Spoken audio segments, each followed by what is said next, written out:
breaking and entering for dummies. I'm going to tell you a few things about me. When I was a kid, I lost in the finals of a state tennis championship because I told the truth about a line call when I didn't have to. I once climbed a tree to get somebody's cat down, then stayed up there the rest of the night just because it was so peaceful. My favorite food is strawberries and cream, only I don't tell the other guys because they give me shit for it. I also joined the 18th Street Gang when I was in the 6th grade.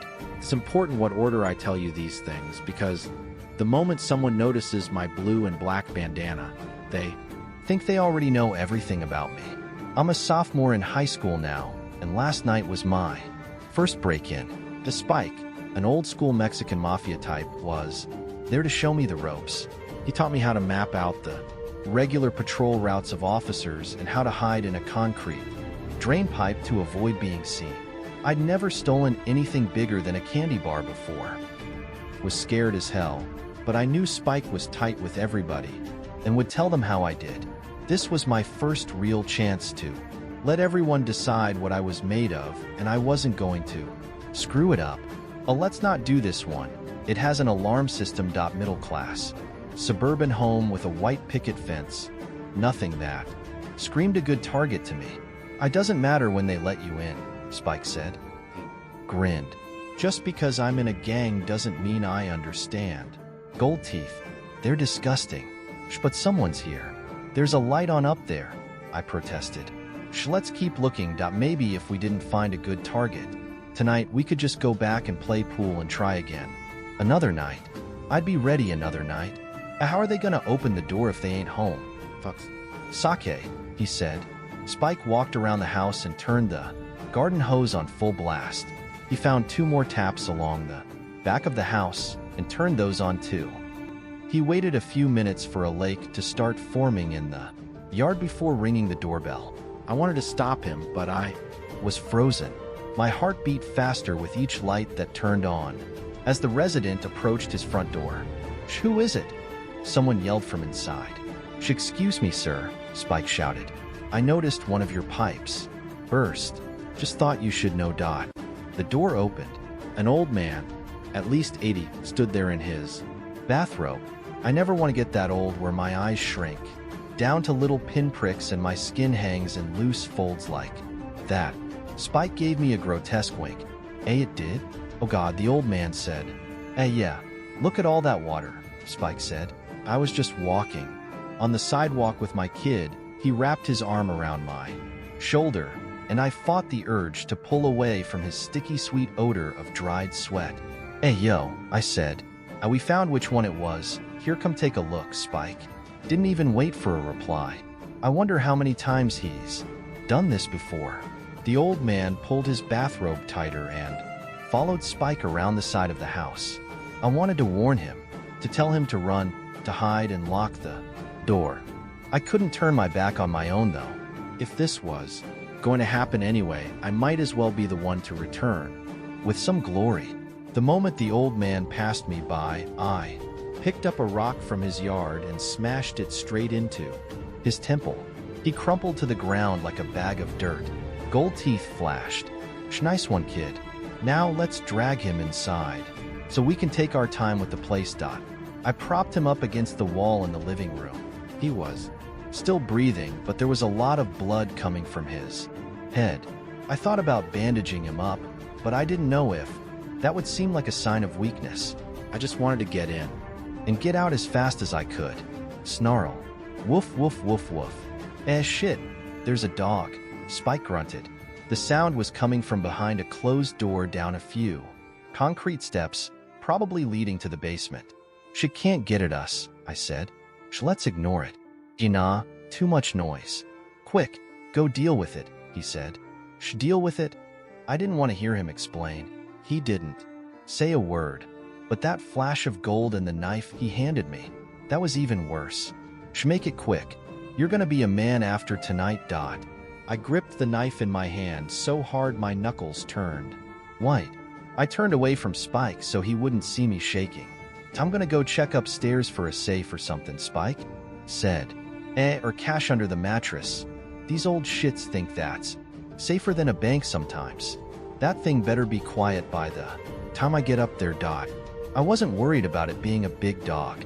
An old guy like this probably had a poodle or something, but hurting any animal has always been off limits for me. Being loyal to my colors over my own instinct, there wasn't any going back from this. Hated myself for opening the door. I was tense and ready for it to spring at me. I even slashed the air with the knife a couple of times until I found the light switch. I didn't see anything but a set of stairs though, so I walked down to find the miserable creature. Snarl. Woof, woof, woof, woof. Why is it still barking? I heard from upstairs. Hey, I don't know, I shouted back. I was staring face to face with a grown man, probably around 50 years old, stripped down to his underwear and shackled to the wall with iron clasps around his wrists and ankles. His facial hair was thick and greasy, and it was matted in with the long, unkempt black hair spilling from his head. Snarl. Woof woof. The man barked at me like an animal. He pulled against the metal restraints as he tried to dive at me, snapping his jaw and frothing into his beard. Then there was a flash of recognition in his eye, and he pressed himself back against the wall. His mouth contorted awkwardly, almost as though he was trying to say something. Don't make me come down there and do it for you, Spike said. His voice was closer now, like he was coming back. Downstairs. I dropped the knife and ran. I don't know what the hell was going on. I didn't care what was going to happen to me, but I could not be in that room.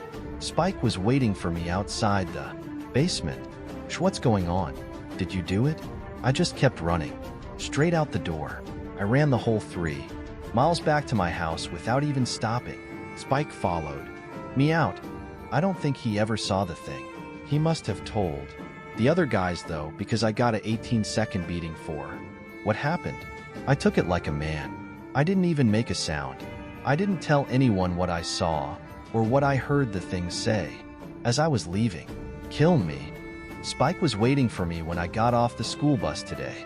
He wrapped his arm around my shoulders and led me away from the other kids.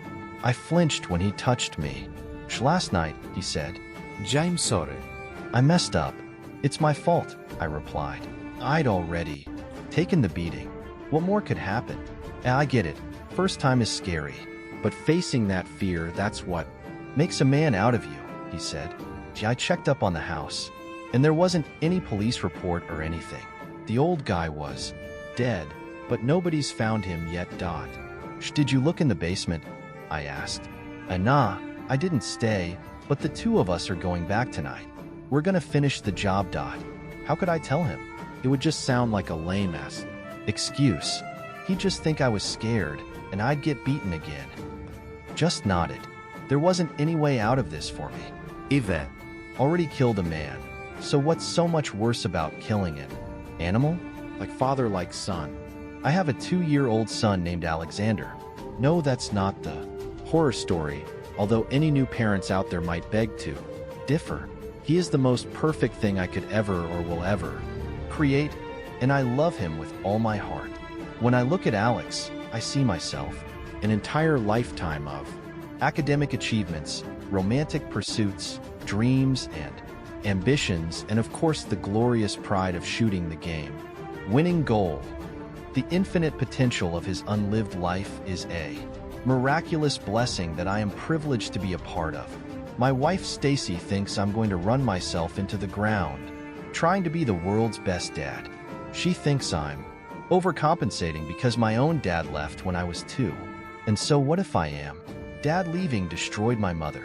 It was because of him that I grew up practically impoverished, withdrawn, and angry at the world. What's so wrong with wanting something better for my own son? I'll admit that I did tend to obsess over the idea though. Everything was a competition.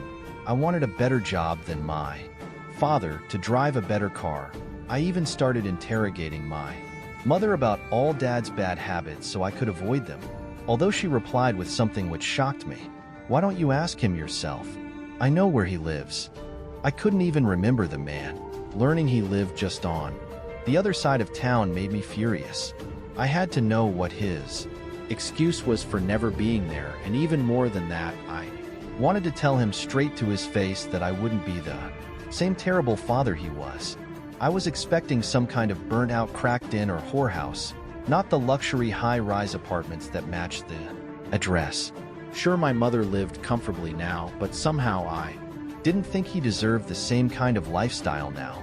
My fist landed on his door with a quick burst of powerful thumps. "Who are Dash?" the man in the loose bathrobe asked, but he didn't even have to finish the sentence. The resemblance was uncanny. The long nose, the angular cheeks, the wisps at the end of his eyebrows. He looked exactly like an older version of myself. "Yeah," I said.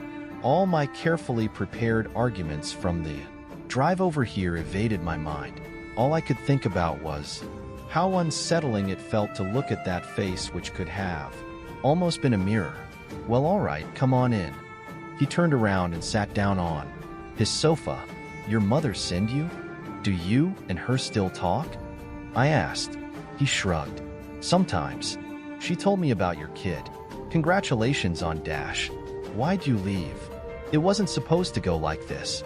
I was supposed to be gloating over a successful life he played no part. And he was supposed to be pleading my forgiveness. So why did my voice crack like I was the one begging? The same reason you'll ditch your kid," he said. "They're better off without us." I left shortly after that, feeling less satisfied than ever. How dare he presume I would make the same terrible decisions he did? Maybe he was right that I was better off without him, but my son needed me, and I needed him. I gripped my steering wheel so hard my knuckles turned white. How could I possibly be bad for my son?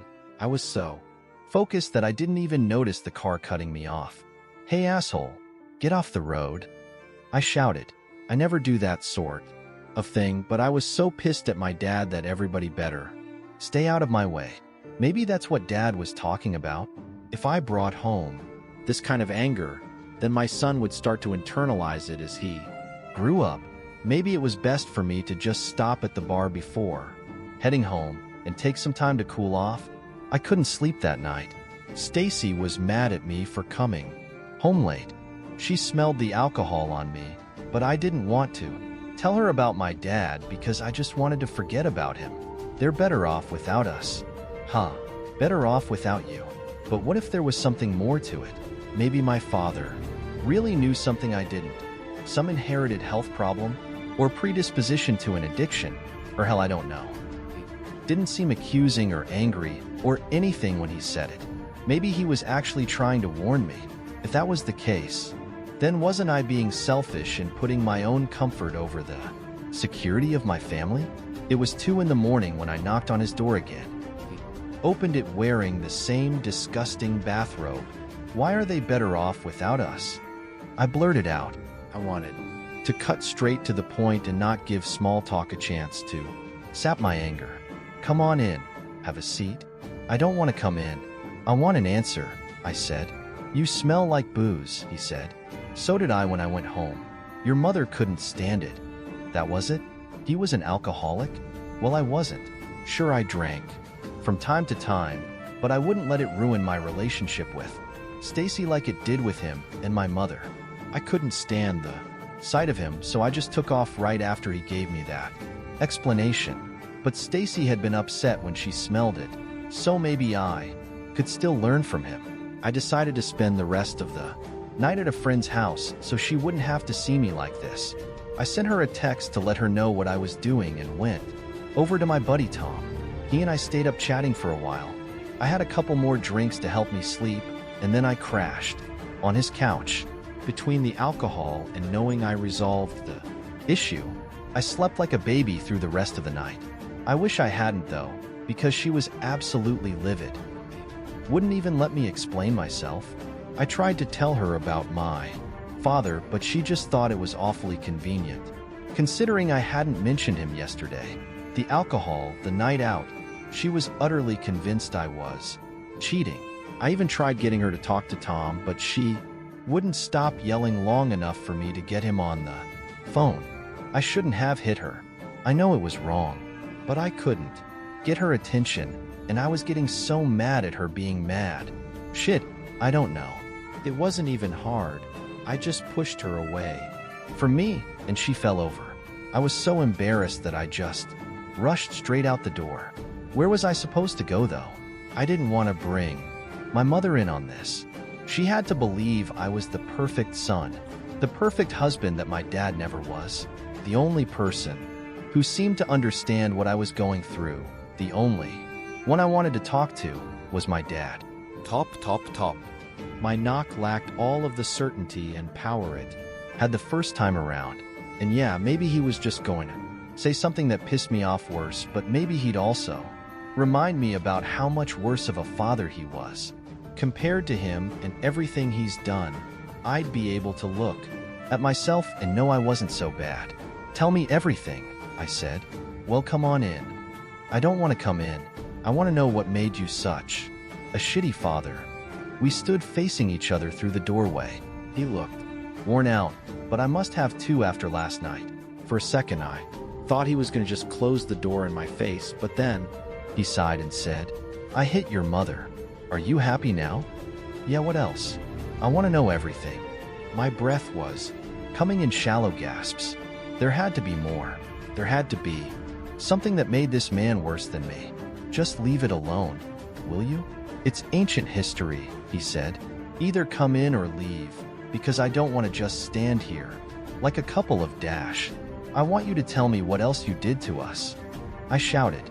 Yeah, well, know what I want? He said, I hope when your son comes knocking on your door in 20-some years you do something I couldn't and break the cycle. I hope you don't. Answer him. He started to close the door. I tried to push my way in and the door slammed on my foot. I'm not you. I'll never be you. He tried to push me back so he could close the door, but I barreled into him and knocked him to the floor. He tried to crawl away, but I straddled him and pinned him to the ground. Get the hell off me, Dash. Not until you tell me what else made you leave. It's none of your business, Dash. He tried to sit up, but I forced his head down too hard. It slammed into the tile floor with a sickening crack, and a pool of blood began to spread out from the wound. He wasn't fighting back anymore. His body felt limp. What did you do? What did you do? I kept shaking him as though that would wake him up, but all I did was smear the blood around. What there? One of his eyes flickered open for a moment. I swear to God, I said, if you don't tell me, I'll dash.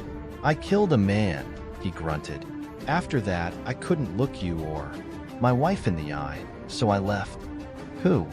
I asked, but somehow I already knew the answer. He had it coming. For leaving my mother. For leaving me. My grip went slack, but it didn't matter. He couldn't stand anymore. I let him slip to the ground and stared at my bloody hands. What son would want a father like this? Maybe he was right. Maybe they are better off without us. The organ harvesting club. Growing up, I was one of those kids who could be washed with a fire hose and still have dirt between my toes. Mud was the best toy in the world. I used it like Play-Doh to build entire forts, and my twin sister said she could always tell when I was coming before she saw me because of the squelching sound. Bugs? Bring it on. I'd eat one for $1. Painting? My whole body was both brush and canvas. Maybe you'd find me baking a cake with my sister. We looked almost identical, but you could easily tell us apart because she would be wearing disposable gloves up to her elbow, while my whole face was buried in the bowl to lick the batter. That's what makes it so unfair that she got sick and I didn't. Started with her feet and ankles swelling up. I thought she was just starting to gain weight, and I forced her to jog with me in the morning before school. She kept trying to push through, but she couldn't keep up with me like she used to. I shouldn't have made her feel bad for it, but I was only 17 then. Thought she just wasn't trying. I didn't understand that she was trying twice as hard as me, or that trying sometimes wasn't enough. A month later, she could barely walk without throwing up. She was exhausted and dizzy all the time, and I felt so helpless, watching her drift away from me.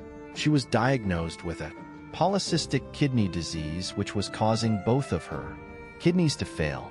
She tried dialysis for a while, but it quickly became clear that she was going to need a transplant. I didn't even have to think about it. She was my other half. Her body was sick, my body was sick, and if there was something I could do to make her better, then that was the end of the discussion. It was just bad luck for her to express the inherited condition while I didn't, and it could have just as easily been me. It was going to be a routine enough operation, though, and once she had one of my kidneys, there was no reason for the cysts to form anymore. We were both going to be okay. Yeah, we'd have to be on medications for the rest of our life, but as long as she'd be taking it with me, it would be fair. Besides, what twin doesn't want to have matching scars? We were prepared for the surgery together in the same room. We made a game out of drinking the nauseating laxatives, which were necessary before the operation. First one to get through it gets to choose which kidney to have. It wasn't even close to fair, because she started out nauseous and I had always been the one who could stomach anything, so I made a big show of spitting it up and let her win. Her gloating about beating me was the happiest I had seen her in a long time. It was so embarrassing because she wouldn't stop giggling, while the male nurse shaved the little hairs on our abdomen. Started laughing too, and the nurse looked so uncomfortable that he had to excuse himself from the room to check something. Come back, she yelled after him. We can do you next. It'll be fun. Her smile was glowing despite everything she had to go through. I want to always remember her like that. The surgery was terminated halfway through. There had been a complication, and her body had gone into shock the moment her first kidney was removed.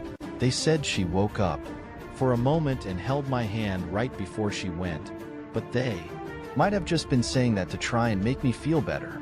It didn't work. The doctor said I could see the body if I wanted, but what was the point? All I had to do was look in the mirror. All the pain and loss on my face, hers must have looked the same way. Then the doctor leaned in real close, like he didn't want anyone else to hear, and he whispered something to me. Since you're all prepared for the surgery anyway, do you want to still go through with it? She's gone. What's the point? There's someone else who is also a match. You could be saving their life instead. What did he think this was, a charity? I wasn't just giving organs away. I was only doing this because she was my sister, and I would have given anything for her. I wasn't about to risk my life for her. The recipient is willing to compensate you with $250,000. I choked on my reply. It's amazing how quickly you're able to justify something for that kind of money. I had already been prepared to give it up. Was there really anything wrong with selling it? I would be able to help my family with all the medical costs my sister had racked up from her illness. Besides that, I would be able to help so many more people. I nodded. The anesthesia mask went back over my face and I slipped back into oblivion. I didn't tell anyone about the money, which was discreetly wired into my bank account. There was an unwholesomeness about it somehow, but maybe that was just because the whole incident was so close to my sister's death. I paid off all of my parents' bills and told them they were covered by an anonymous donor, which I guess was true. Over the next 3 years, I funneled the rest into a non-profit organization which helped people get their medical procedures. 3 years. It went fast. I'd expected that kind of money to be able to help people for a lifetime, but people came from everywhere to make use of the fund. Copay for cancer medications, necessary operations which were denied by insurance, health screenings for those without insurance. 3 years, and the entire $250K was spent. But I received so many letters and gift baskets and people hugging me, sobbing about how I saved their life. It was a rough estimation, but I figure in that time I saved the lives of at least 30 people. 30 people for a kidney. I was a 20-year-old college girl. There was nothing special about me at all, but knowing that such a small sacrifice had made such a huge impact, I couldn't just stop now. I went back to the doctor who performed the operation and He confided that there was a constant market for other organs. Asked about harvesting from cadavers or something, but he said only live donations or incredibly fresh harvests would bring that kind of money. Getting volunteers, though, next to impossible, and it was illegal to advertise buying that sort of thing. Even if I managed to raise awareness about it around campus without getting arrested, then people would probably keep the money for themselves instead of helping others. If I wanted my foundation to continue, I was going to need to get the organs myself. It made me angry to even think about how greedy people were. The potential for good each body contained was astronomical.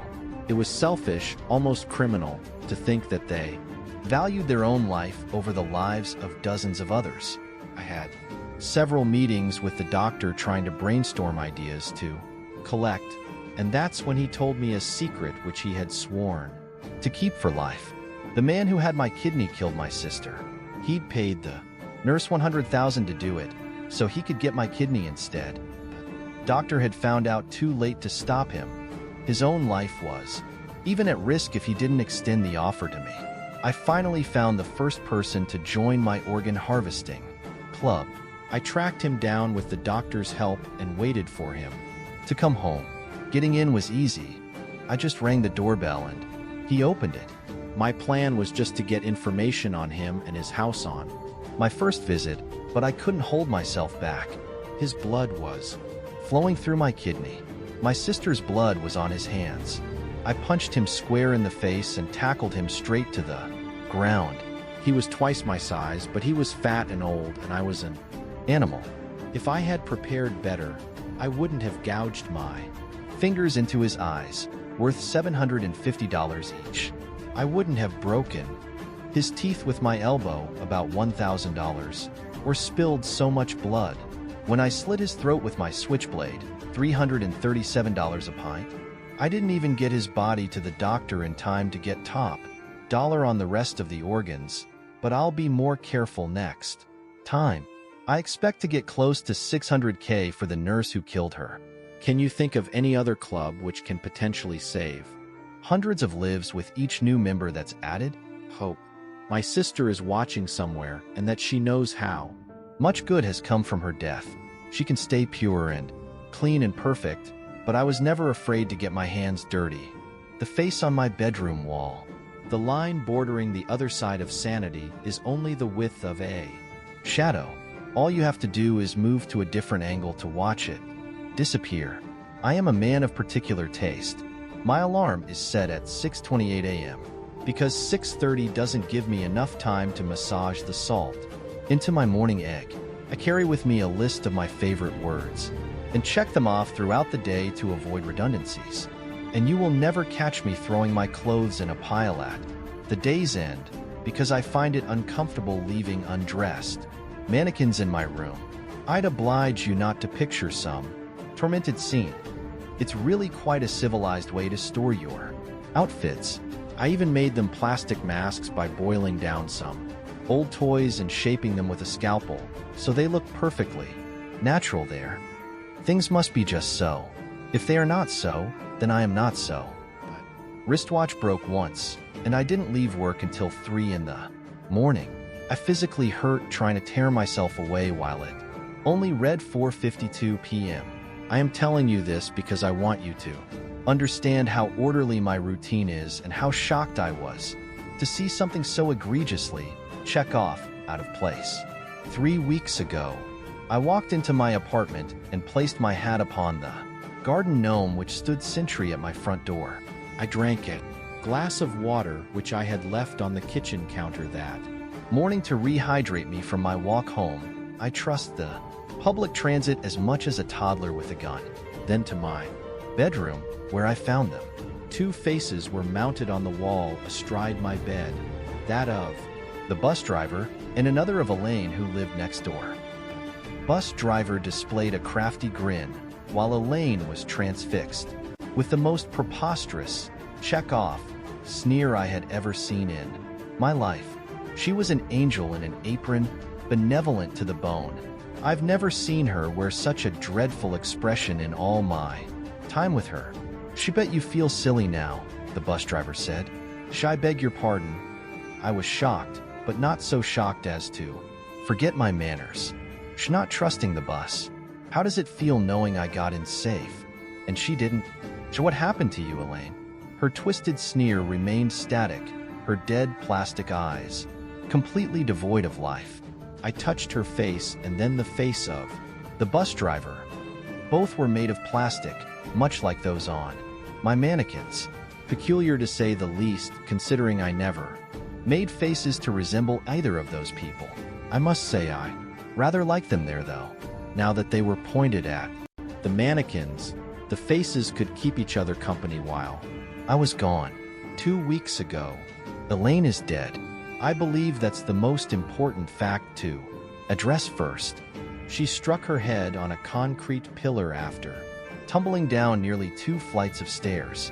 I never saw her, but the landlady was kind enough to show me pictures she snapped with her cell phone. She shows me all the strangest things. I suppose she doesn't think I judge her because of my own eccentric tastes. She's wrong, but I wouldn't say it to her face.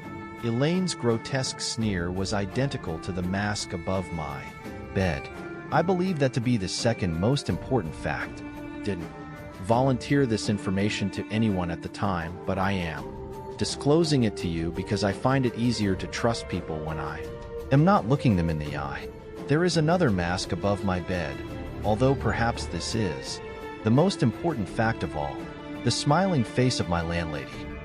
Believe I understand why she is smiling, because the bus driver now looks absolutely terrified. What are you so scared of?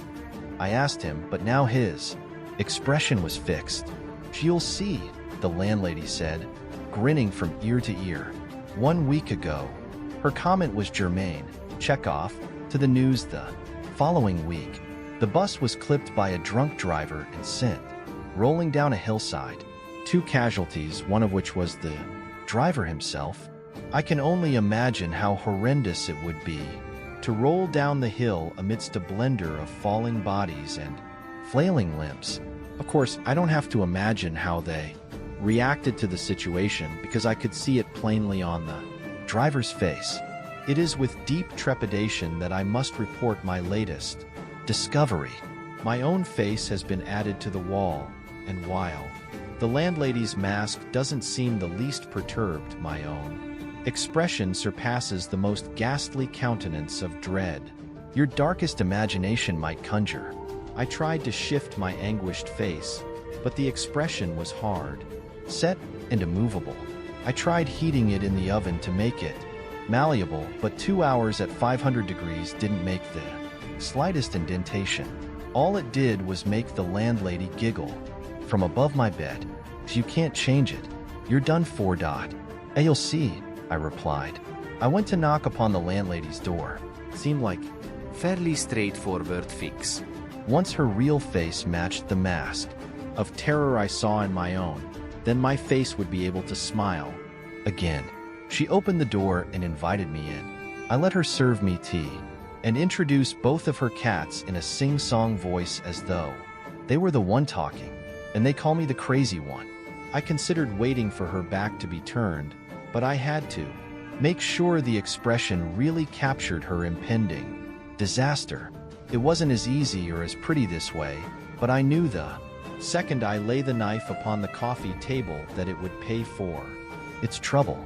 I cut her in 8 places, an even number so she could rest in peace, saving the killing blow until the moment. Her face was the perfect contortion of distress. It seemed like an awful mess to leave for the cats, but I heard they take care of that sort of thing in time. Last night, her face is still on my wall, and it is still smiling. The police arrived faster than I thought they would. That's the problem with apartments, thin walls.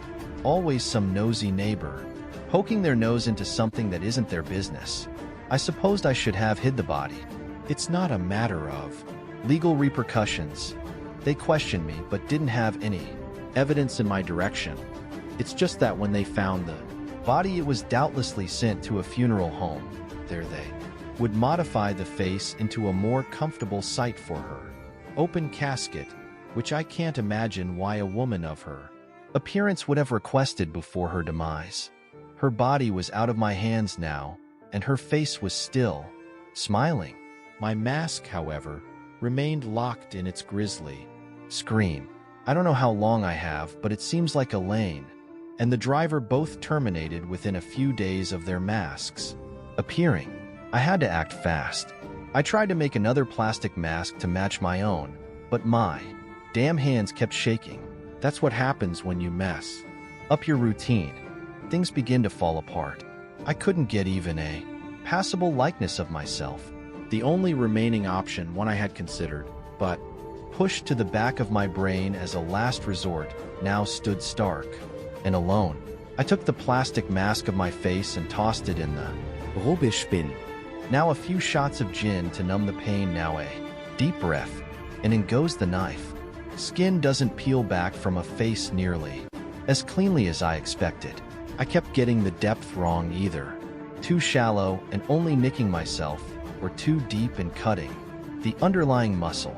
Took nearly 3 hours before I had removed my entire face and was able to pin the bloody mess to my bedroom wall. But skin is so much easier to adjust than plastic and wood. You look at that? In no time, it was smiling. I looked over to the landlady's face, and my heart beamed with satisfaction to see her twisted terror finally appearing. One lived while the other dies. One comedy while the other tragedy, but it is the actor who decides which to wear. The wall between us. Let me tell you about my neighbor Dave. He built up his own mobile plumbing service with just his van and scavenged parts, and he works like the devil trying to compete against the big guys who service the same area. He's married to a sweet older woman named Jasmine who never had a family of her own, but she finally has one with him. He has 2 children, one able-bodied helper and one who will be stuck in a wheelchair for life. He loves them both the same. Oh, and one more thing about Dave. He voted for Trump. Didn't make a big deal out of it. He didn't even intend to tell me. I just heard it slip one day while I was bringing the trash out to the street. He's going to make America great again. You watch my words. For maybe 8 years from now, the sun is going to rise on a brand new country. He was chatting with the mailman at the end of his driveway, and it didn't just stick me the wrong way because I'm Mexican, and the president is a racist ingrown toenail in a suit. Didn't know Dave that well. We always got along fine, but never really spent time together. Just knowing he believed the hateful rhetoric spewing from that fear-mongering egoist changed my whole conception of him, though. We caught each other's eye, and he looked away for a second, like he was embarrassed. Good, he should be. But then he looked back and grinned. You voted for him, didn't you, Eddie? He said to me. Nah, I was gonna, but something got in the way. What's that? He asked. Because I know you're a solid guy who couldn't have been fooled by that lady harpy. I just my conscience, I said. After that, we stopped saying hello to each other when we passed on the street. It wasn't anything hostile, not yet. We just nodded and looked away. I couldn't imagine having any common grounds with someone with such a perverted ideology, and I didn't want to have a confrontation by trying to convince him how he was wrong. He must have felt the same way and said something about it to his kids. One of them, the tall one with the baggy hoodie, I forget his name, started spray painting on his side of the brick wall between our property lines. I waited until he was gone to walk around and see what it said. Build a wall, kill 'em all. Well, shit. I guess I shouldn't have been so offended by that. He didn't even make it up. It was just some stupid campaign sign that was held up at some of the Trump rallies. Could feel the blood boiling in my veins, though. Now anyone who drove by my house would see that right beside my front door. They'd probably think the whole neighborhood supported that cat vomit with a hairball on top. Knock, knock, knock. I didn't even know what I was planning to say when I knocked. I just wanted to vent some steam. Dave opened the door, and I pointed a silent finger at the wall. Yeah? He said. He stepped out to get a better look. Then he chuckled. Well, look at that. You gotta have a word with your kids, man. I don't want that hate speech on my wall. Sheer wall? What did he mark your side to? Dave walked up to the wall to peer over. I know, but it's right next to my house. So it's not on your property. Sounds like you wouldn't even notice if we had a bigger wall. After that, we didn't even nod at each other. He sometimes gave me a little smirk, and I'd just turn away from him. I don't care if it was his property. I couldn't understand how he, grown-ass man, could condone that kind of hate. I stopped saying hello to his wife too. She would smile and wave while watering her rose bushes, and I'd just pretend I didn't notice. The message was still on their wall. She must have known about it. If she wasn't painting over it, then that was the same thing as supporting it. That's when my kids started getting picked on in school. Rob wouldn't tell me who did it, but I knew it was those bastards next door. I saw the look Rob gave them when they all left the bus together, like prey sizing up a predator. The tall kid in the hoodie smirked, the same idiotic sneer his father had. I couldn't pick a fight with Dave until Rob actually pointed a finger. I'm always trying to get that kid to stand up for himself, but he hates fighting. It would just be my word against Dave's. But I still wanted to send him a signal that said I knew what was going on, and that I wasn't going to stand for it. I waited until night to sneak over to his yard. All the lights were off, and I didn't even use a flashlight, so I know nobody saw me. I took a pair of garden clippers and chopped the heads off every rose in front of his house. As an afterthought, I stuck the clippers in the ground and wrote, "Hate begets hate." Yeah, I know it was childish, but you know what? Felt damn good about it. It serves that bitch right for raising such hateful kids. And I know I was being hateful too, but that was the point, wasn't it? To show them their actions had repercussions. They wouldn't have any proof, but they'd know it was me and that. When it came to my kid, I wasn't playing around. Maybe instead I should have written, hate begets hate begets. Hate begets hate, because it didn't end there like I was hoping. This time it was the side of my house that was spray painted. Go back to Mexico. I was livid. I knew they were racist the moment I heard him say he voted for Trump. I knew it. They were all a bunch of racist pricks. My son was being bullied worse than ever. My mail was being ripped up and thrown around the street, and my trash was scattered back into my yard. This had to end. I waited on Dave's driveway for him to get home. He just sat in his van staring at me, so I opened the door for him. What the hell are you doing in my driveway? He snapped. Shh, go ahead. Say it. Say what you really mean, I said. Shh, what are you talking about? Shh, ask me what I'm doing in your country. That's what you're thinking, isn't it? That you belong here and I don't. Look, man, I never said that. Shh, your kids did, and you let them. Your president did, and you voted for him. Why don't you grow the balls to finally say it? 2. He opened his mouth, then looked over my shoulder and shut it. I looked around. Rob was standing there. Dave's other kid, the one in the wheelchair, he was watching too. Could see Jasmine peeking out from behind their kitchen curtains. Dave took a deep breath. Should get inside. All of you, Dave yelled. They did. We both watched the kid in the wheelchair until he was all the way inside, then we turned on each other again. Hey, well, are you going to say it to my face now? I demanded. Dave shook his head and let out a long sigh. He looked as tired as I've ever seen him. Look, man, I would if that's what I believed, but I don't. I just want a better life for my family. I'm sorry if my kids have been misbehaving. I'm out working all the time, and they're acting out for attention. I promise it won't happen again. My fire was dying down. What could I say to that? I know. Dave, hell, I've known him a long time. He never did a thing I didn't respect before this political bullshit came up. I wanted to apologize too, but it felt so good for one of those Trump boys to finally admit they were wrong. I told myself I would bring him a bottle of wine or something tomorrow and just accept this victory right now.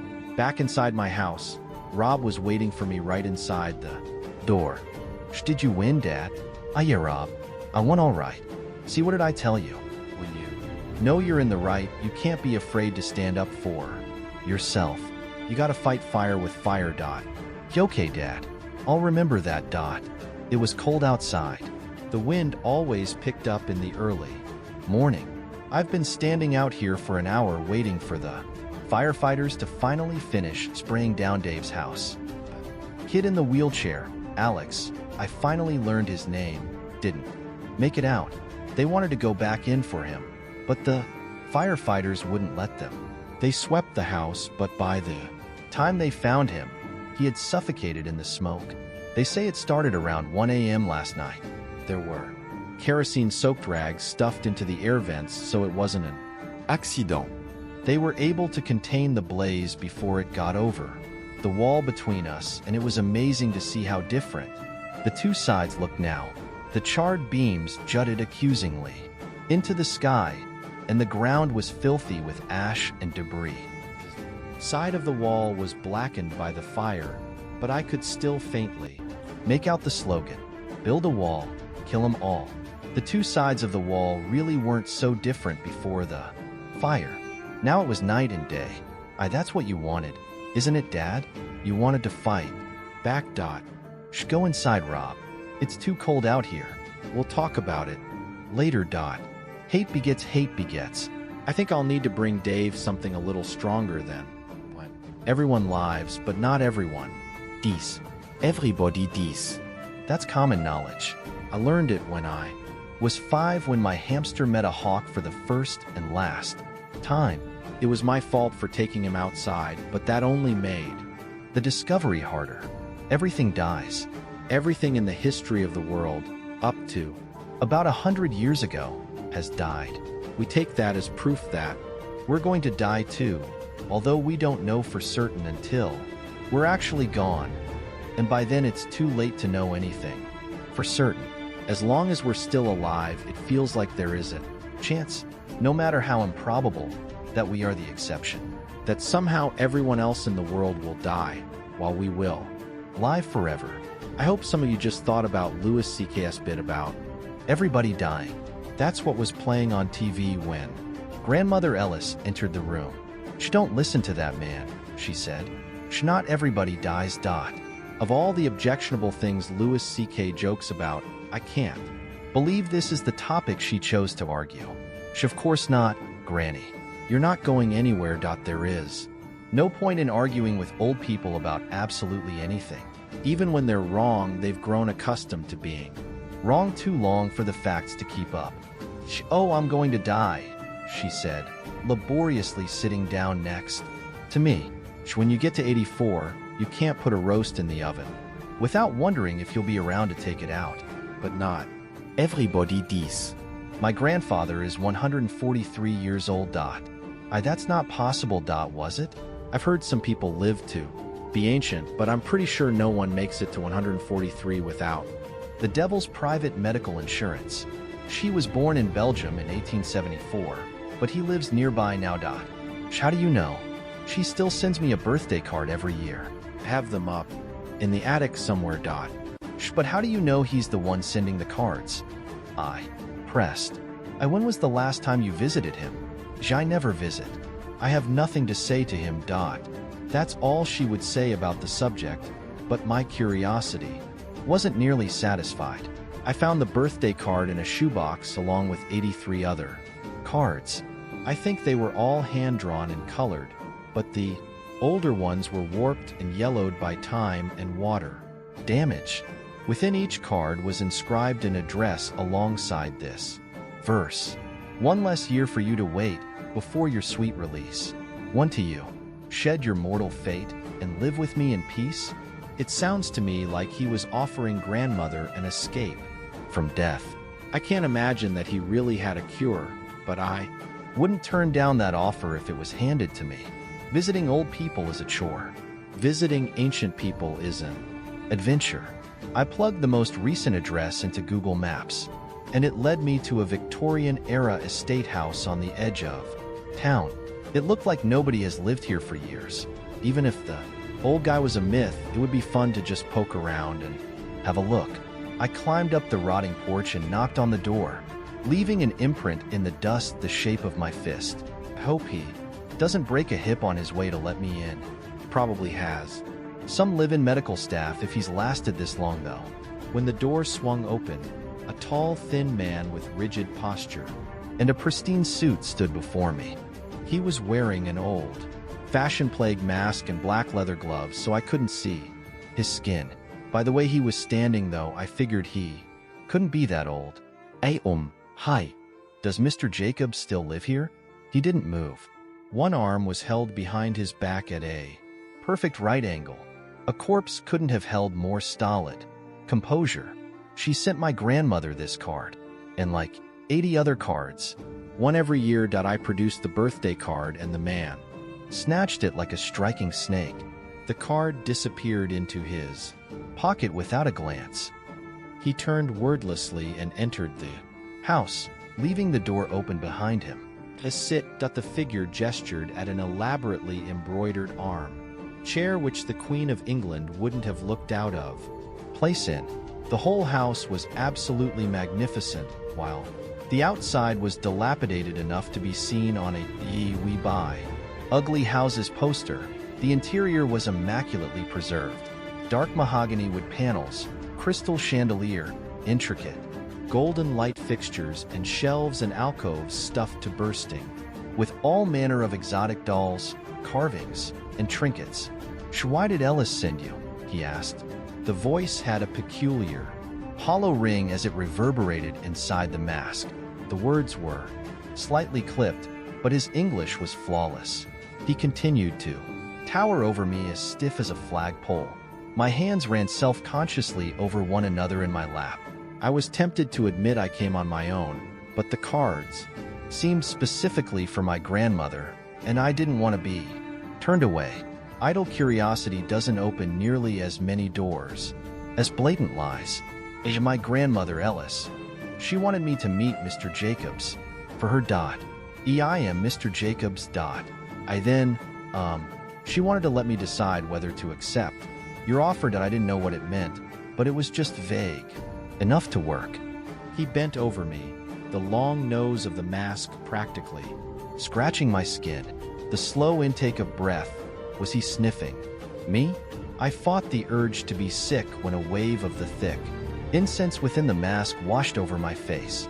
Apparently satisfied, the man moved to sit across from me on the other side of the marble coffee table. He poured a glass of red wine from a silver decanter for me before pouring another for himself.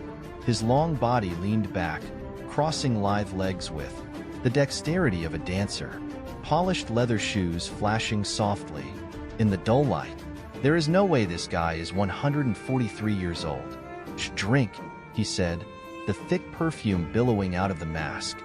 I'm not old enough to. How old are you, boy? 19. How old are you? Are you old enough to fear death? He asked. I nodded.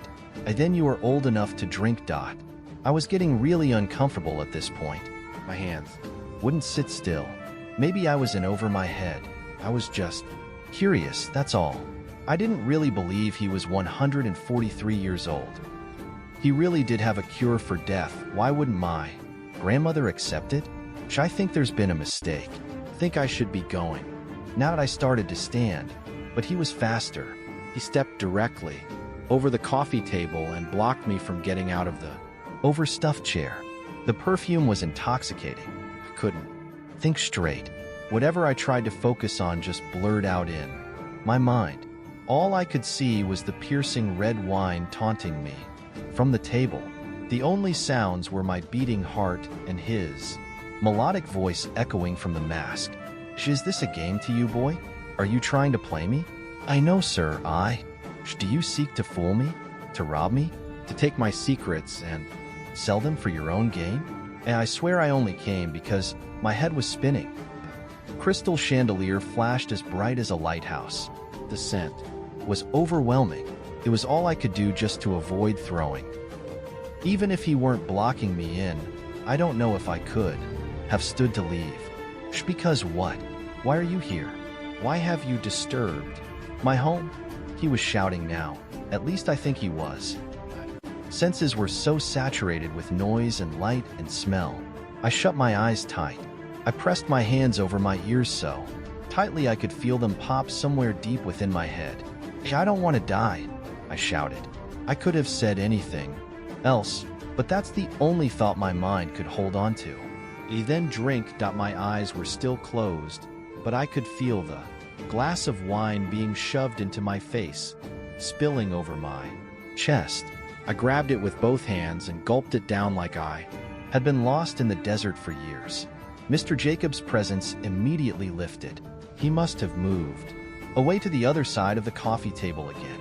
That all-consuming perfume began to clear from the air, but I kept drinking. I didn't want to die. I don't care what happened to me. In that moment, I never wanted to die. Crunch. Something hard slipped into my mouth from the bottom of the wine glass. I opened my eyes. The bottom of the glass was crawling with beetles. I tried to cough, but the one already in my mouth slipped down my throat. Could feel its legs struggling against my esophagus all the way down. Do not worry, child. Mr. Jacobs' voice was soft as a purring. God, you never will. Now go home, and do not return without your grandmother. I got up and ran. Once outside, I fell to my hands and knees and heaved on the ground. I forced my fingers down my throat, but I didn't need much help to induce the vomiting. The red wine poured out in waves, splattering all over my hands and knees. Still gasping for breath, I ran my hands through my own vomit, searching. It was all liquid. I squeezed the wet dirt with my hands. The beetle hadn't come out. I took off my shirt and pants, which were soaked in vomit, and put them in the back of my car. I drove home, trying my best to pretend nothing happened, but it was hard not to think about when I could feel the beetle crawling around in my stomach the whole way back. I don't know what that beetle I swallowed was, but it's doing something to me. The squirming sensation had abated for a while, and I figured it would be digested. I wasn't feeling as nauseous anymore, so it probably wasn't poisonous. I told myself he was just some crazy hermit who got his wrinkled old rocks off by playing tricks on people. It wasn't that my grandmother was afraid of him. She must have just known he was a fraud. I was almost home before the sharp pain in my stomach doubled me over the steering wheel. It was like an ice-cold knife, trying to force its way out from the inside. I had to pull off into a gas station to wait for it to pass. The pain quickly faded into a gentle numbness, the sensation replaced by a soft tickling working its way up my chest cavity. Lifted my shirt and fought the urge to be sick again. There was a lump under my skin, and it was moving.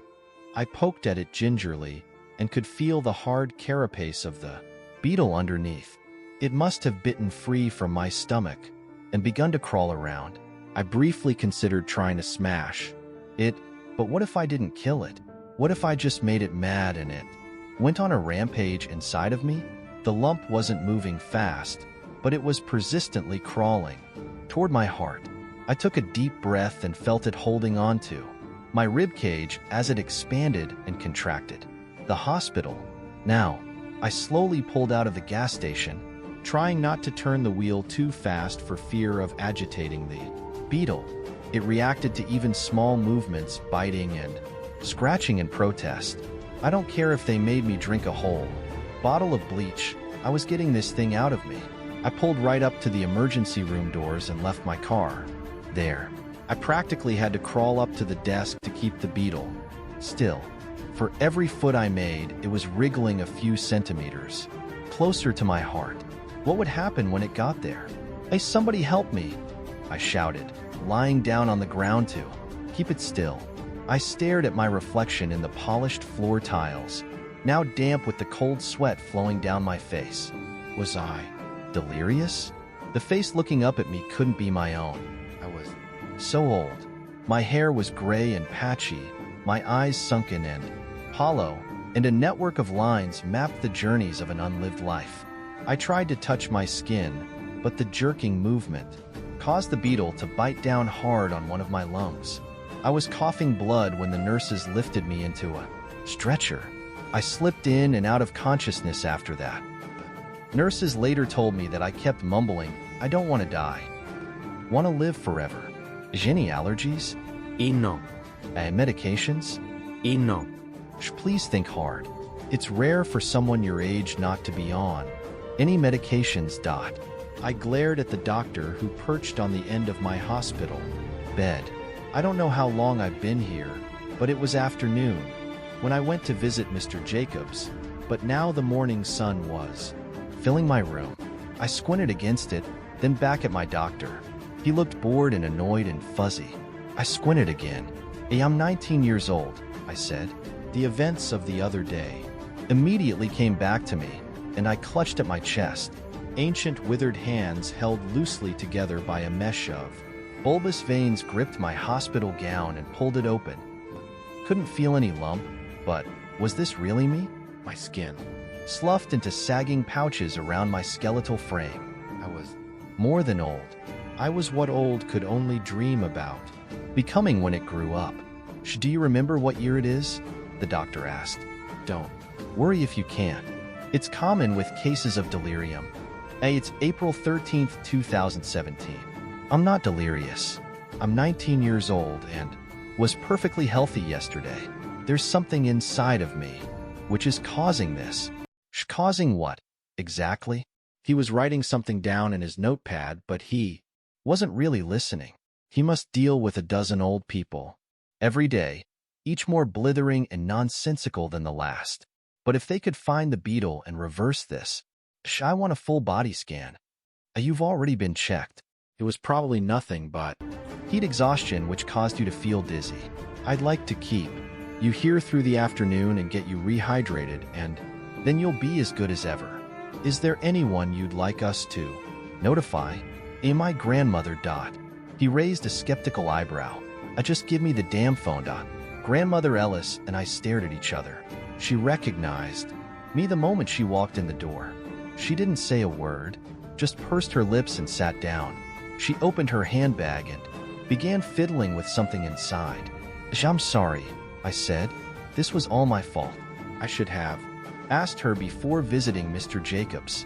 I should never have gone through her stuff in the attic without permission or pretend I was supposed to accept Mr. Jacobs' offer on her behalf.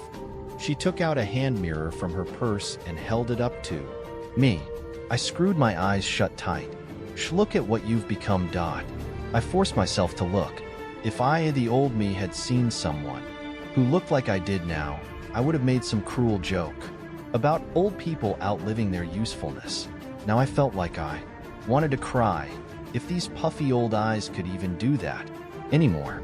My grandfather doesn't know how to extend life, Ellis said. She shifts it from one person to another. The only reason he has lasted this long is because he passes his years into a victim who must bear his burden in his stead. So the reason you never accepted his offer? Because I couldn't do that to someone else. One lifetime is more than enough if used properly, and 1,000 lives aren't nearly enough when used as he has done. But I only want one life, I swear, I said, and I can get it back, right? All I have to do. No. You do not have the right to give your years to anyone. But I could give them back to Mr. Jacobs. She shook her head. She will not win. He has been doing this for over 100 years. If you go back to him, he will only add to your years until you've been turned to dust. She told me not to return without you. If you accept his deal. Grandmother Ellis put her mirror away. I hated how much her hands were shaking. I'm sorry. I can't do it. Please don't leave me like this, I said. There's hardly anything left of you to leave, and she was gone. I wanted to say more, but my words caught on a dry itching in my throat. I felt like I was suffocating, and if that had been the end, I would have accepted it. I'd rather die than live like this. But the itching turned into squirming, and the squirming into thrashing. I clutched at my throat, but I was helpless as the beetle crawled up my trachea and out of my mouth, plopped down into my lap, and I held it in my hands. But these weren't my years. This wasn't my fault. If I could just pass them off to someone else, then I'd rather die than live like this. But I'd rather live forever than either.